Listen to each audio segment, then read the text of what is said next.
Come and listen to my story about a man named Jed. A poor mountaineer barely kept his family fed. And then one day he was shooting at some food, and up through the ground come a bubbling crude. Oil, that is, black gold, Texas tea. Well, the first thing you know, old Jed's a millionaire. Kinfolk said, Jed, move away from there. Said, California is the place you ought to be. So they loaded up the truck and they moved to Beverley.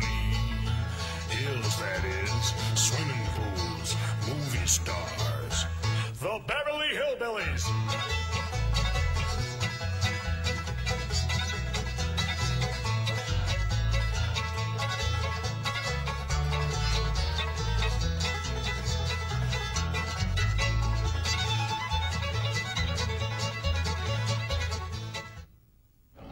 Well, howdy. Well, now, ain't that handy? That, Pa? Where the road takes a bend in here, runs right by the front door. No, Mr. Clampett, this is your driveway. It goes with the house. Is this thing a highway? Oh, yes, indeed. It was built by John Barrymore, one of our finest actors. Pretty fair stonemason, too. Hey, Jed! This here is dandy soil. Fine, Granny. We'll commence plowing tomorrow. But this is Beverly Hills. Dirt is dirt. Yes, I know, but why don't we look around inside, eh?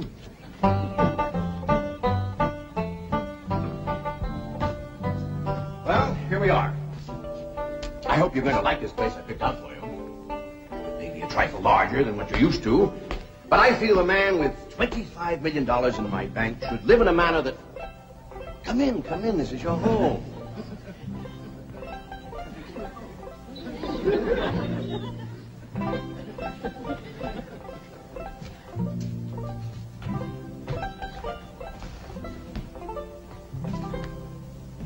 As I say, it may be a bit more than you're used to, but I'm sure you'll be comfortable.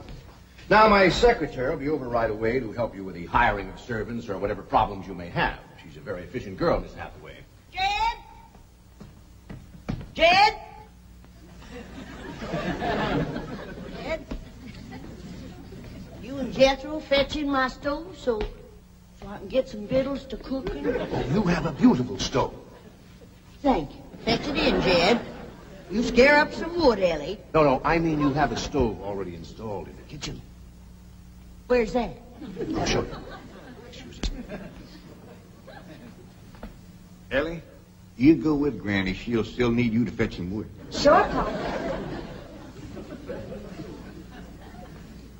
Uncle Jed, guess what? There's a whole nother house up here. Guess who'll come down from there? Like as not that belongs to somebody else. Darn. This is your kitchen. Oh, and here's the stove. The last word in food preparation. And speaking of food, you'll find everything you could possibly want stored right in here. See?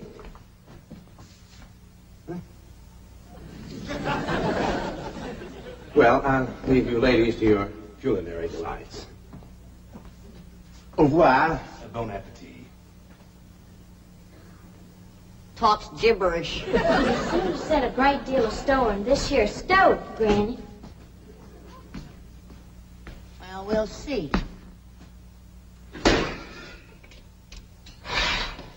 Ellie, you run out and fetch some wood. I'll get a fire to going in here and we'll see. Jethro, I hope it's all right for you to be missing school. Oh, sure, Uncle Jed. They ain't straight in the 5th grade. You in the 5th grade already? Starting this year. Don't seem like no time at all since I went with your ma to get you started in the 1st grade. You was 6 years old. No bigger than that. We drove clean over to Oxford so you could go to the same school your pa went to. You wouldn't know that town today, Uncle Jed. Oxford? Yes, sir.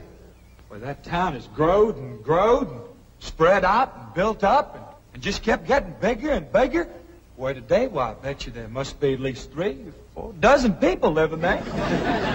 A place like that's all right to visit, but I wouldn't want to live there. Do you have any assistance?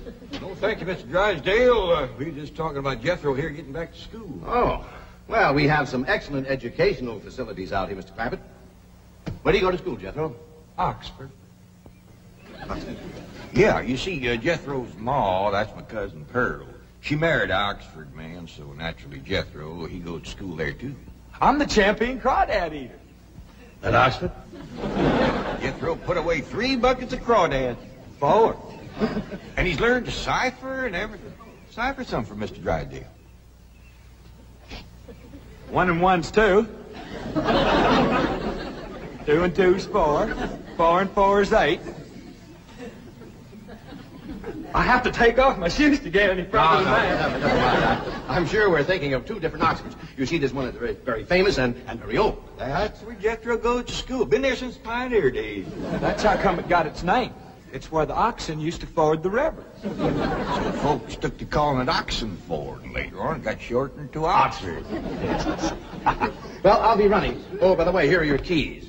My secretary should be over very soon. Well, thank you very much, Mr. Drysdale, for everything you've been doing for us. Oh, it's my pleasure, Mr. Clappett. You see, I'm not only your banker, I'm your next-door neighbor. Well, say, now ain't that nice? Well, now, why don't you bring your missus over tonight for supper, and I'll have Granny womp up a mess of grits and hog jowls. Well, you see, right now my wife is in Boston. Well, that's too bad. When'll she be back? Not too soon, fortunately. I'll see you later. Well, thank you, Mr. Drysdale. So long. Uncle Jed, you reckon one of these days I can have me a little bitty old taste of Granny's moonshine? Now, Jethro, you know the family rule about Granny's moonshine? You get your first taste on your wedding day and not before. Well, Uncle Jed, that might be an awful long time. I ain't even got me no sweetheart. How come? Why, back home, every time I get me a girl, one of them there big fellas would take her right away from me. Maybe out here in Beverly Hills. Paul, could I please have the axe? I gotta split some wood for Granny. Fetch it, Jethro. Ain't this place got a wood pile? Not that I can find, but I found a whole row of black old dead tree trunks, pretty near as high as this height. Are they kind of big for you to tackle? Well, shucks, no, Paul. They're only this big around, and all trimmed and topped and strung together with the black rope, so as no matter which one you cut, the others keep it from falling. Somebody had a right smart idea there. Just the same, I think I'd rather have Jethro do the cutting. Oh, Paul, let me. Cutting trees and chopping logs ain't no work for a girl. I'm just as strong as Jethro. You ain't neither. I am so. You ain't neither. I am so, too. You want to wrestle? Darn tooth. Now, here. That ain't no fair fight. Somebody's gonna get hurt. Now, yeah, you see? You're getting too rough. Jethro. A person can get crippled from a hold like that. Get up from there. I can't, Uncle Jed. You turn him loose and get up from there before I take the strap to the boot. Now, here, you get out there and chop down one of them tree trunks and saw Granny some nice logs. Yes, sir, Uncle Jed. Could have whooped you if you hadn't tripped me. Happy? Come back here and sit down. I want to talk to you. Whooped him fair and square, and I'll do it again. You won't. That's what I want to talk to you about. Ellie Mae, you're getting too big to wrestle with boys. I ain't as big as Jethro. Big that way, I mean, growed up. You're a young lady now. You gotta start minding your manners and fixing yourself up real nice and wearing dresses. Paul, folks would call me a sissy. It ain't sissy for girls to act like girls. You see, Ellie, I raised you like a boy, and I was wrong to do it. I reckon every man liked to have a son, and you was my only young'un. And when your ma passed away, I just decided to turn you into a boy. By the time Granny come to help out, you was too wild to tame. By thunder, you could outrun, out-climb, out-fight, and out-shoot every boy in them hills. Still can, Paul. Yeah, but it ain't fitting. It ain't right for folks to go against nature. Now look at old Duke. Reckon we could turn him into a cat? Of course not. That's right. Because nature made him into a dog. It's the same way nature made you into a girl. Here lately, she's getting more and more positive about it. You mean my ears is grown? No, nothing like that. You're pretty. Oh, Paul. I know you don't like it when I say that, but you like it when the young fellas around here commence saying it, and they will. Only they'll probably be using words, fancy words I won't even understand. But Ellie Mae, ain't nobody can ever tell you how pretty you really are except me. You're the living picture of your mom.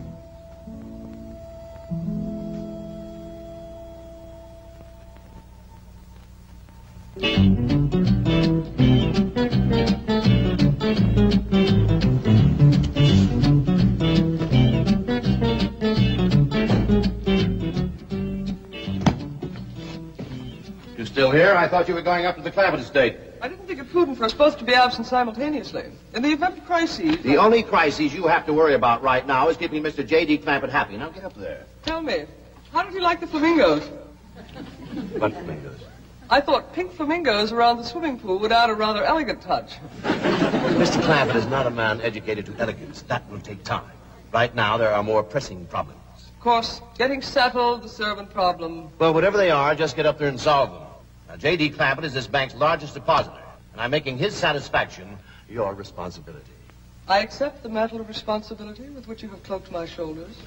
And I shall so conduct myself that if this great financial institution shall last 1,000 years, people will still say, this was their finest hour. Andy Wood, all right. Got a lot of pitch and tar in it. Ought to burn real good. Yeah. That flimsy grate holds up. Granny, this is top of that tree trunk. You want I should split it up, too? No, just leave it outside. Yes, sir. This place ain't even got a wood box. Yeah, folks don't need much wood out here. Remember what Pearl said? It don't get cold. Yeah, I remember. It might not get cold in the day, but it sure freezes solid at night. How you know? I show you how I know. Every bit of food in this here storage bin is froze harder than a rock. Yes. Look.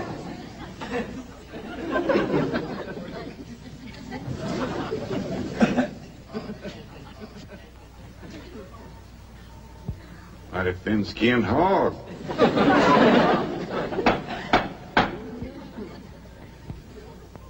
But I'll be doggone.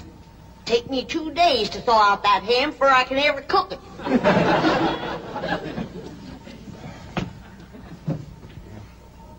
People ought to know better than store food up against the north wall.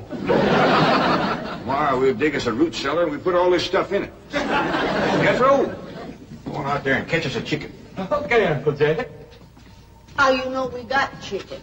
Place this size is bound to have chickens. Ain't all frozen.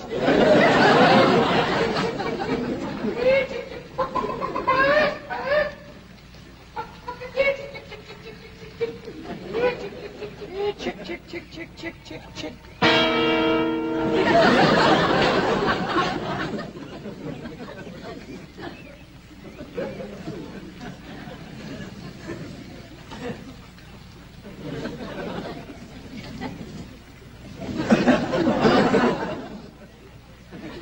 I eat a chicken. Here's that bucket. You want it? You take it, Ellie. See if you can find a creek. I gotta have some water. No pump on this place? It ain't even got a well. Uncle Jed, Uncle Jed. Yeah, boy. Did you find a chicken? I found something. I ain't sure if it's a chicken, a goose, a duck, or what. Where is it? I couldn't catch it. That thing can outrun a jackrabbit. There ain't no goose or duck. Must be a chicken. If it is, I was right about things growing bigger out here.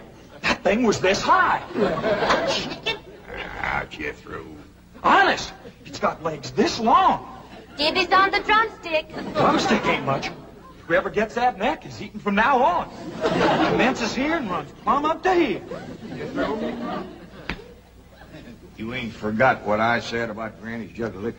I ain't been at Granny's jug. You have your in for it. Honest, cross my heart. Where'd you see this chicken? Down by the cement pond. Cement pond. Uncle Jed, that pond is the fanciest thing you ever did see. Why, they are steps. So's the cattle can walk right down into it and get a drink. And up at one end, there's a lady standing there made out of rock. And she's a-pouring water out of a jar right into that cement pond. Oh. Well, that's how come that big old pink chicken to get away from me. Flew right over the top of that there rock lady, landed in that pond, and swam like an otter. Just flapping them big old pink wings and hollering. What color did you say that chicken was? It's pink. Ain't I told you that stuff would stunt your growth? Miss Granny, I didn't touch a drop. You and me is going to the woodshed. Jethro, you swear to be telling the truth? So help me, Jefferson Davis. You take your hat off when you speak to the president. He ain't president no more. I'll have no Yankee talk in my kitchen. Jethro, you and me is going back out there and corner that chicken. Granny, you get your fire to going. Ellie Mae, you sweep up out front and keep your eyes open for that Miss Hathaway. I'm counting on her to take you in hand and get you in the right kind of clothes. Come on. Chicken.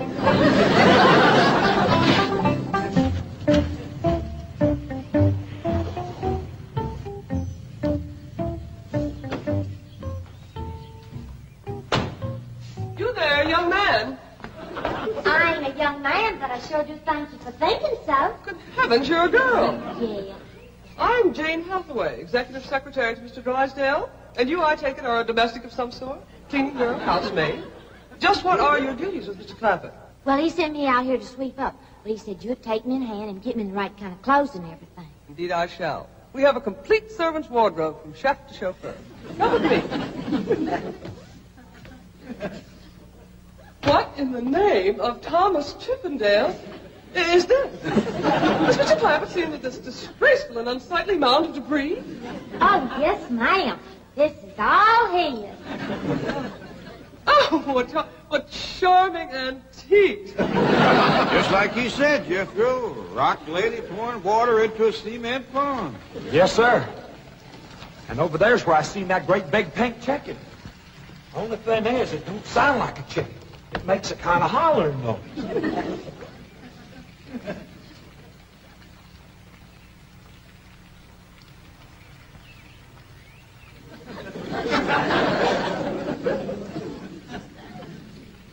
Reckon you'd make a hollering noise, too, if you was to lay egg like that. Man, oh, man. That's what I call an egg. And you won't have to worry about food now. Wait till she cooks it.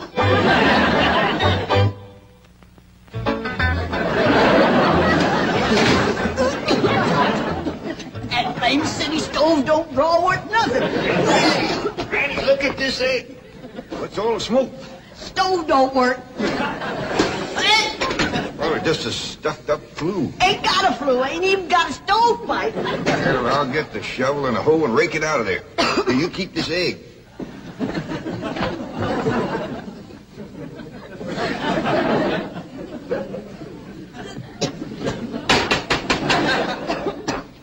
Just like everything else out here. Froze solid.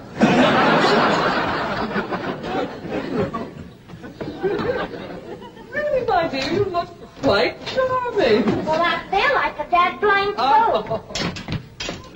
Just a moment. Yes, up now. I'll be right back. Oh, that was my Pa. I take it he's a gardener. Oh, yes, ma'am. Pa just can't wait to commence gardening. Apparently. However, as though I admire his enthusiasm, I must forbid him access through the main entrance. Now, tell me about the rest of the staff. Is there a chauffeur? A what? Someone who does the driving. Oh, yes, ma'am. That's Jethro. Of course, I don't reckon he can stay around very long. He's got to get back to Oxford and go to school. Oxford? He attends Oxford University? Well, he just calls it school. Pa went to school there, too. Oh, yes. Old school time. Great pride, those Oxford men. Sorry I couldn't stop before. Granny was having trouble in the kitchen. Pa, do I have to wear this here stuff that Miss Hathaway... No, there can be no appeal from Mr. Clampett's orders. Thank you, ma'am. Glad to see you taking a firm hand. Ellie Mae, that's right pretty.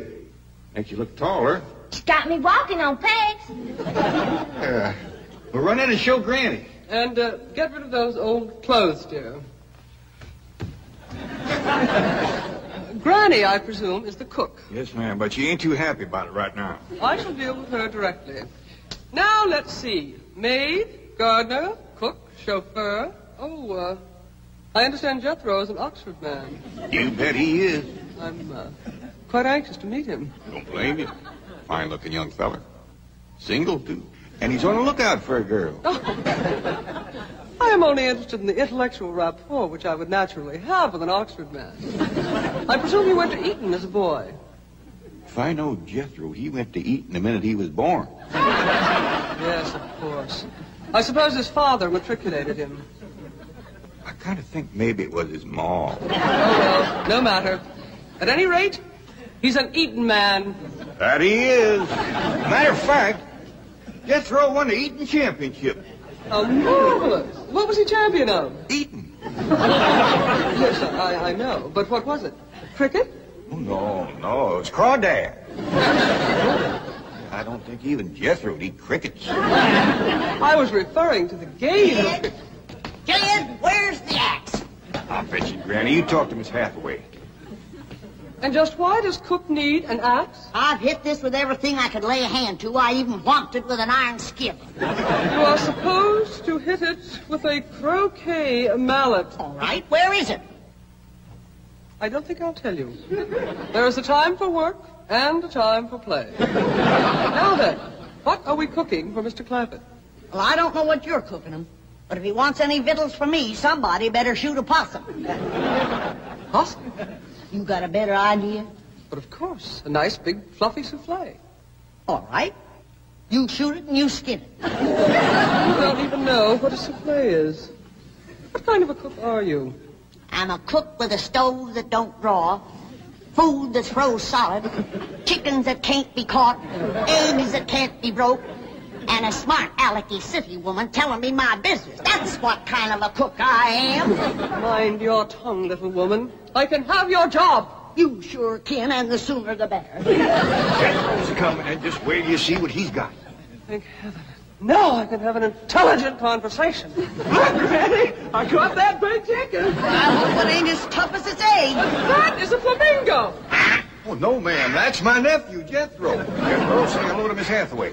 I didn't mind him. That's the thing dangest chicken you ever did see. You go to school at Oxford? Yes, ma'am. I'm in the 5th grade. Stop bragging and wring that chicken's neck. Ellie Mae! No, stop, you Barbellians.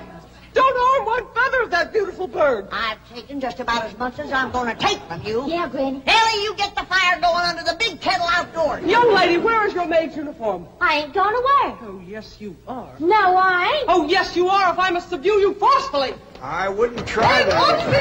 Don't. Don't. Tried to tell you.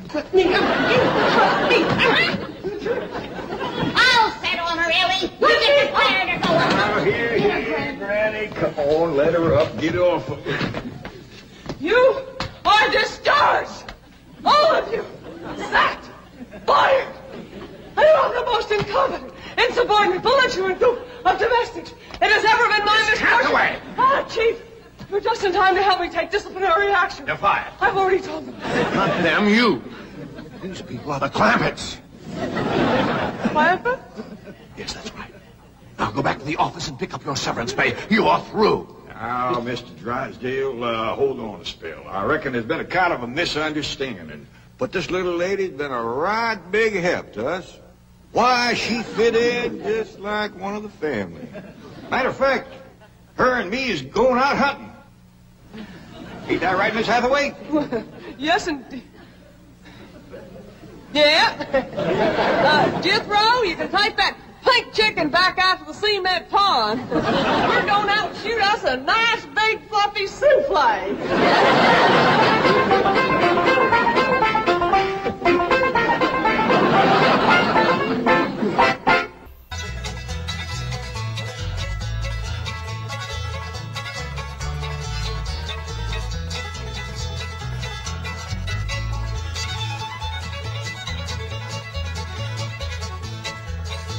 Well, now it's time to say goodbye folks for kindly dropping in. We're all invited back next week to this locality to have a heaping helping of their hospitality. Hillbilly, that is. Set a spell. Take your shoes off.